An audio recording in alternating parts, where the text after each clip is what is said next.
রাজা ছিল, তার সর্বসদন নিল, বামন রূপে বিধি করে চলো না, রবে না এ দন জীবন যৌবন।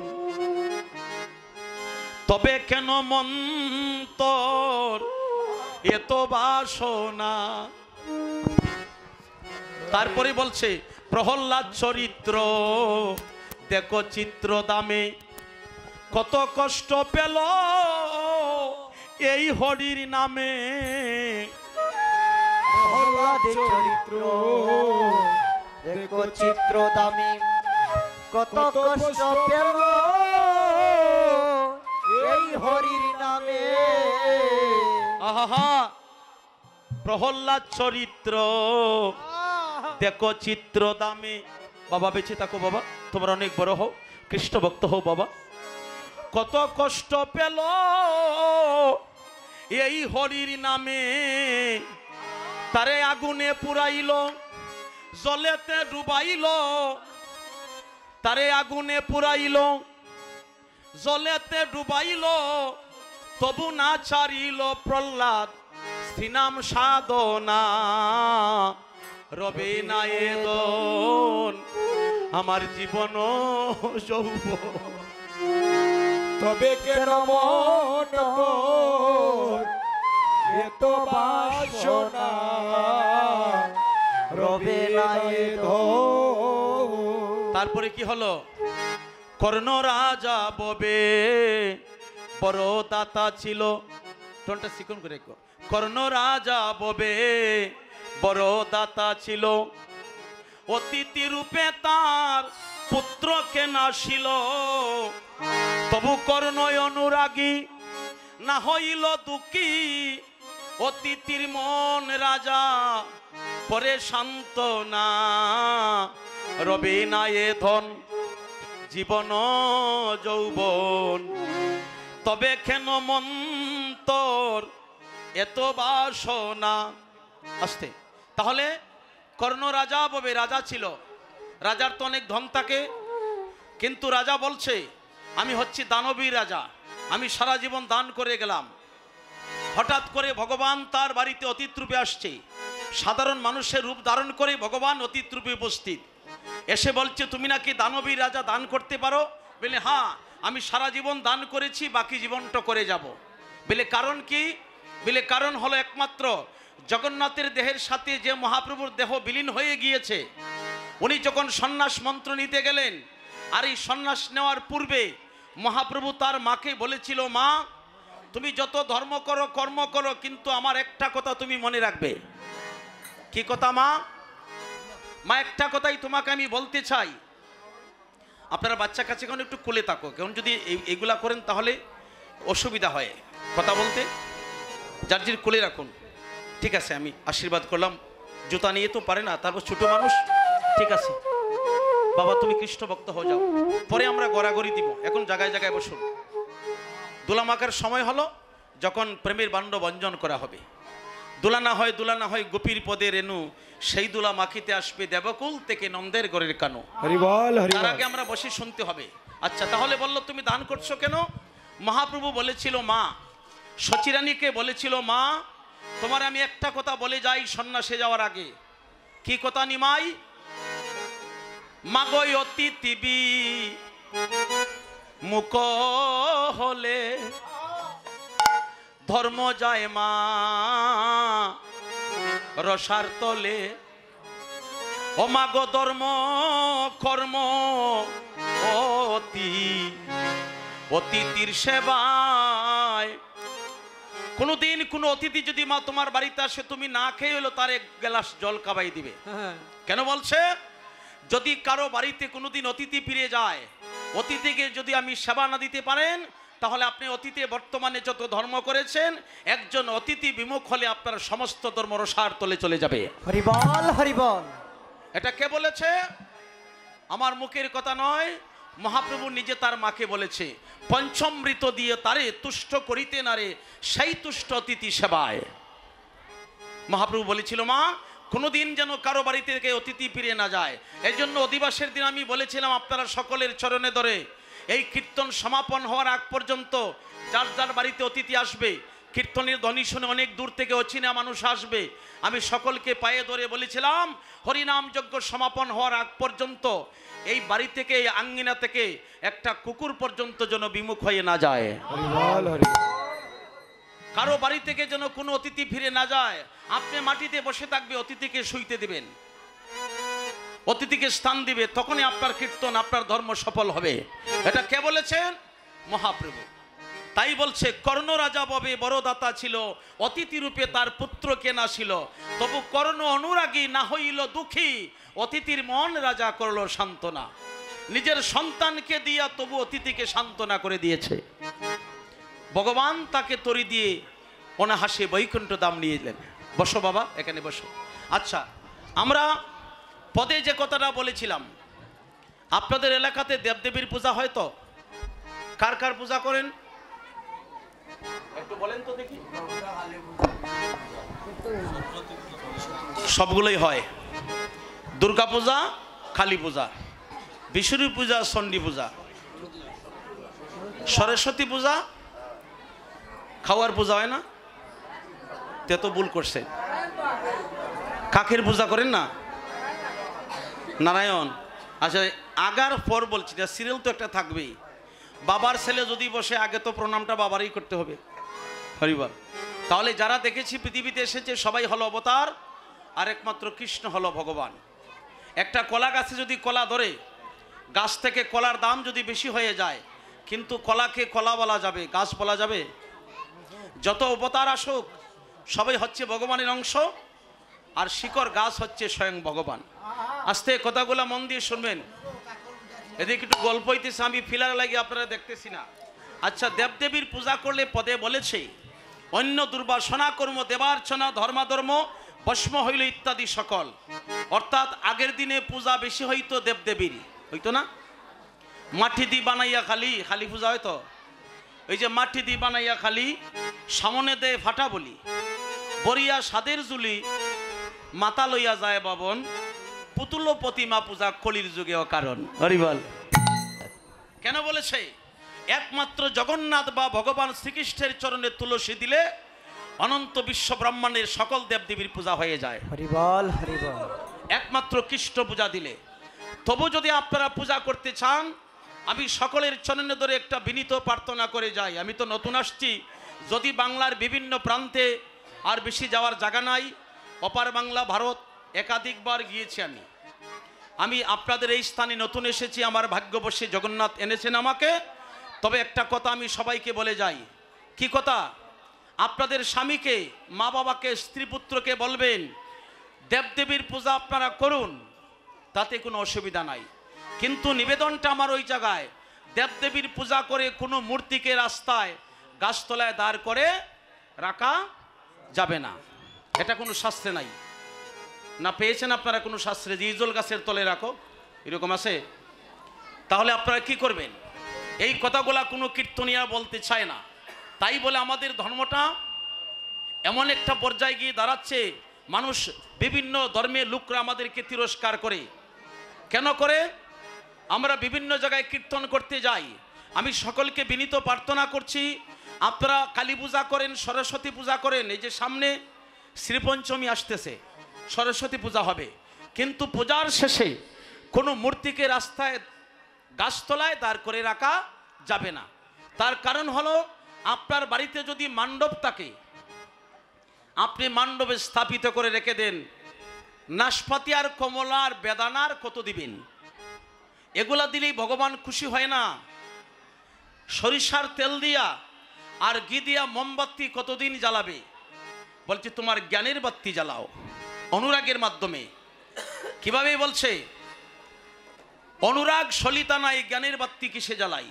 তোমার মনের বাতি তো জ্বলল না, শুধু সরিষার তেল আর মোমবাতি সারা জীবন জ্বালালে। আঙ্গুর, বেদানা, নাশপাতি, কলা দিলেই যদি আমি সন্তুষ্ট হইতাম, তাহলে বড় বড় ফলের বাগান যে রাজ্যে আছে আমি সেই দেশে জন্ম নিতাম। আমি বাংলাদেশে এই কাঙ্গালের দেশে বাংলাদেশ সিহট্টে আমি ঢাকা দক্ষিণে জন্ম নিতাম না।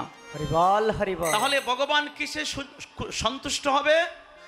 আপনার মন, মন চন্দন আর এই দেহবৃক্ষ থেকে তুলসী পাতা চয়ন করিয়া আপনার মন চন্দন তুলসী দিয়া আর নয়নের জল দিয়া দেবীকে পূজা দেন, আপনার প্রতি দেবী সন্তুষ্ট থাকবে, ভগবান সন্তুষ্ট হবে। ভগবান কি চায়? যত রকমের ব্যঞ্জন পাক করে ভগবানকে সেবা দেন, ভগবান খাইতে দেখছেন? তাহলে কি গ্রহণ করে?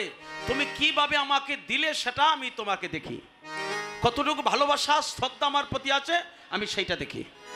আচ্ছা, এক নাম্বার তো যাদের মণ্ডপ আছে মণ্ডপে দেবীকে রেখে দিবেন, মূর্তিকে রেখে দিবেন।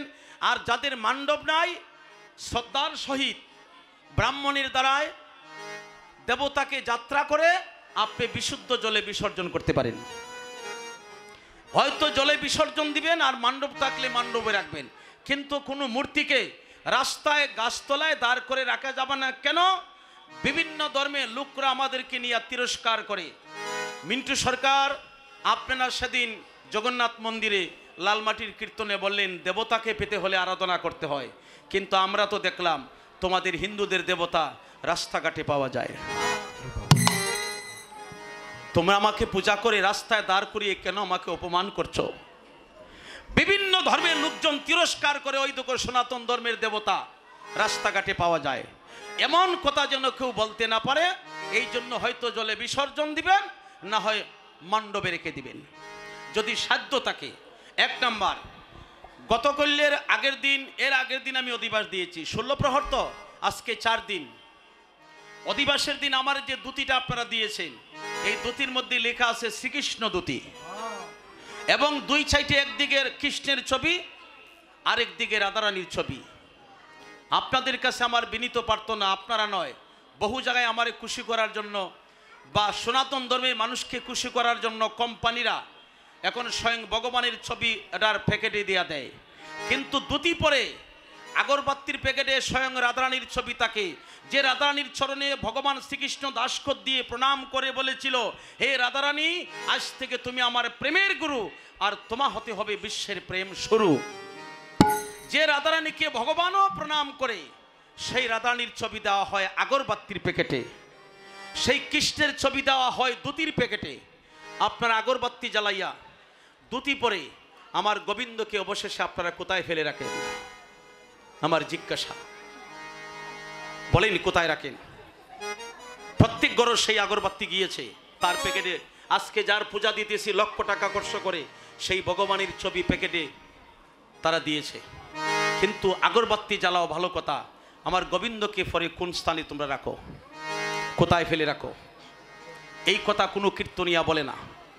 শুধু মুখস্থ গান গাইলাম, ভালো নাচলাম, আর মানুষের মন জয় করলাম, বাঁশি বাজাইলাম, কুল বাজাইলাম, করতাল বাজাইলাম, ভালো নাচছে, এগুলায় কলির জীবকে পরিবর্তন করা সম্ভব না, সমাজকে পরিবর্তন করতে হবে।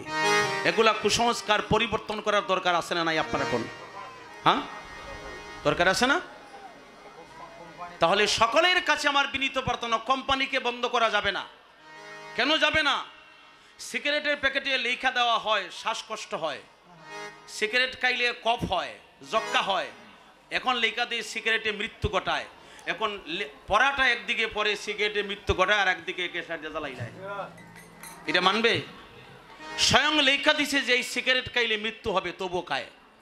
তো কোম্পানি এটা যদি মৃত্যু ঘটায়, এটা যদি শ্বাসকষ্ট হয়, এটা যদি এই স্টক করে, তাহলে সরকার এটা বন্ধ করে না কেন? সরকার তো মানুষকে বাঁচানোর জন্য বিভিন্ন দেশ থেকে ভ্যাকসিন এনে করোনার ভ্যাকসিন দিল, তো এটা করোনার ভ্যাকসিন দিল মানুষকে বাঁচানোর জন্য দিল, কিন্তু সিগারেটে যে মৃত্যু ঘটায়, এই যে দেশের মানুষ মারা যাবে সিগারেট খাইলে, ওইটা বন্ধ করে না কেন? এটা করবে না, কারণ তার পিছনে স্বার্থ আছে, তার পিছনে প্রচুর স্বার্থ আছে। আমি ধর্মকথা বলতে কোনো স্টেজে আমি ভয় পাই না, কারণ অধর্মের বিরুদ্ধে ধর্মযুদ্ধ ভগবান শ্রীকৃষ্ণ নিজেও করেছে। কিন্তু এগুলো আপনারা বিচার করে দেখেন। আমি সবার কাছে বিনীত প্রার্থনা করলাম, আগরবাতির প্যাকেটে যদি রাধারানীর ছবি থাকে, ধুতির প্যাকেটে যদি কৃষ্ণের ছবি থাকে, সকলের কাছে বিনীত প্রার্থনা, ধুতি পরে আগরবাতি জ্বালাইয়া আমার গোবিন্দকে ঠাকুর করে রাখবেন, আর না হয় তোমরা বিশুদ্ধ জলে বিসর্জন দিবেন। কোনো রাস্তাঘাটও ফেলে দিয়া মানুষের চরণের পদতলিত করবেন না কৃষ্ণকে। আমি সকলকে বিনীত প্রার্থনা করছি।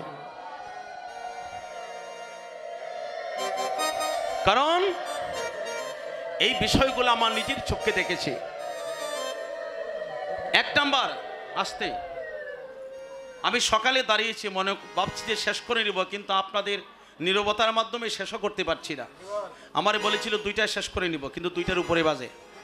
কিন্তু ভক্তকে ফেলে তো ভগবানই যেতে পারে না। আচ্ছা, আমার যত কষ্টই হোক আপনারা নীরবে শোনেন। এক নাম্বার, সকালে ঘুম থেকে উঠতে হয় মহিলারা সূর্যটার 1 ঘন্টা 37 মিনিট আগে বিছনা তাক করতে হয়। 1 ঘন্টা 37 মিনিট আগে বিছনা তাক করে যে নারী বাড়ির চতুর্দিকে গোবর ছিটা দেয়, ওই বাড়িতে লক্ষ্মীর দৃষ্টি থাকে। কারণ গোবরে হলো লক্ষ্মীর বাসস্থান। গোপাল যখন গুষ্ঠে যায় তখন মা নন্দরানী তার কপালে গোবরের টিকা দিয়েছিল। আমার ছেলে গুষ্ঠে গেলে যতক্ষণ গোবরের টিকা থাকবে ততক্ষণ আমার ছেলের প্রতি স্বয়ং লক্ষ্মীর দৃষ্টি থাকবে। আপনারা কষ্ট পাইবেন না এদিকে যে বেশি বলতেছি? আচ্ছা, বলার দরকার আছে তো। এক নাম্বার, এখন আমার নিজের চোখে দেখেছি ডবল এমএ দিয়ে বিশেষ ক্যাডার হয়েছে, লেখাপড়া শিখে, কিন্তু গোবরে গন্ধ সহ্য করতে পারে না। কারণ হলো গোবরে লক্ষ্মীর বাসস্থান। যে নারী সকালে ঘুম থেকে উঠে বাড়ির চতুর্দিকে গোবর ছিটা দিবে, ওই বাড়িতে সারাদিন লক্ষ্মীর দৃষ্টি থাকবে। কোনো মানুষ যদি মরে যায় ওই বাড়িতে কি দেয়? আগে গোবর ছেটা।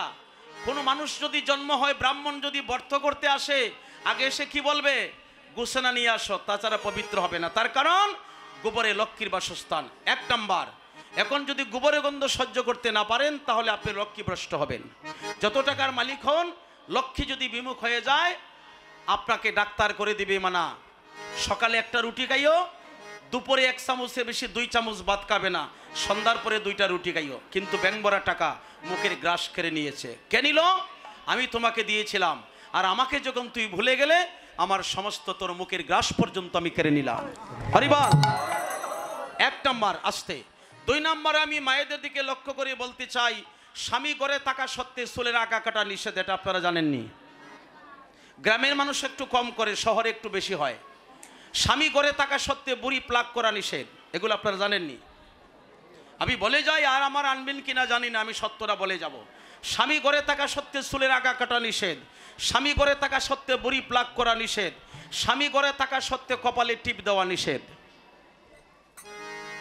আপনারা যারা দিয়েছেন জানেন না, আজকে আমি জানিয়ে দিচ্ছি। পরবর্তীতে যদি দিয়ে আসেন তাহলে মনে করলাম রাধারানীর কথাটা মানলেন না। ভগবান শ্রীকৃষ্ণের সহধর্মিনী রুক্মিণী ছিল এবং তার প্রেমের গুরু রাধারানী ছিল। যখন তিনি কৃষ্ণ ভজনে যাইতেন, সখীগণকে বলতেন, তোমরা সকলে মিলে আমি জগৎ স্বামীকে ভজন করতে যাব।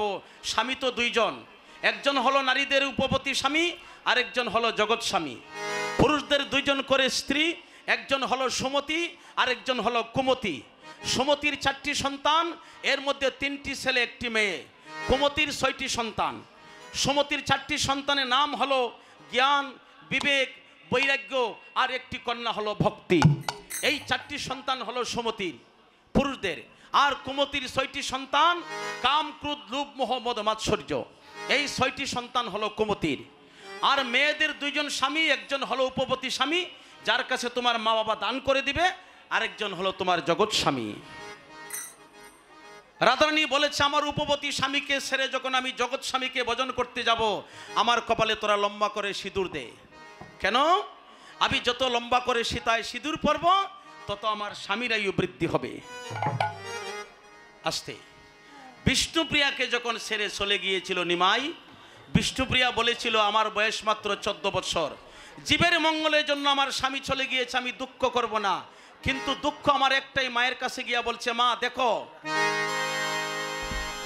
মাগো, একটু পড়বে না, মাগো আমার হাতের শঙ্খ মলিন না হইল, মাগো কপালের দূরের পুটা, মাগো আমার 2 দিন না রইল, ওই আমার হাতের শঙ্খ মলিন না হইল, মাগো আমার কপালের দূরের পুঠা, মাগো আমার 2 দিন না রইল, ওই আমার কি শিখিল দারুণ বিধি মাগো আমার অল্প বয়সে ওই কি আতি আমি কাল ঘুমে রিয়া মাগো ও মা আমার হারাইলাম পতি মাগো আমার পতি যদি সর্পে দংশিত ও মাগো আমি বুড়া লইয়া বাঁচতাম জলে মাগো বিপুলার মতো ও মায় আমার পতি যদি মাগো সর্পে দংশিত মাগো আমি বুড়া লইয়া বাসতাম জলে মাগো বিপুলার মতো ও বুড়া বাসতা জলে যাই তরে উজান আমারে লোকে বলতো ওই যায় সতী আমি কাল ঘুমে রিয়া মাগো ও মাগো আর হারা ও বুড়া বাস্ত জলে তাই তোরে ও যা